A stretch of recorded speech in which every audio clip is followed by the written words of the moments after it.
In Milwaukee, when you see a little bird looking like it fell into raspberry juice, that's your pink finch, aka the purple finch. The female is softer, brown and white with bold streaks. Good news, they're not just winter guests. Some stick around through summer, especially when food is plentiful.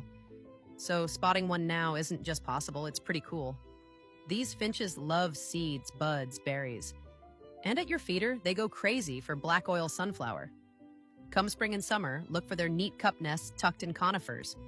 The male's song is rich and warbly, with the female often answering his call. So the next time you spot a dash of pink against green leaves, know that Milwaukee's own summer jewel has arrived, the pink finch.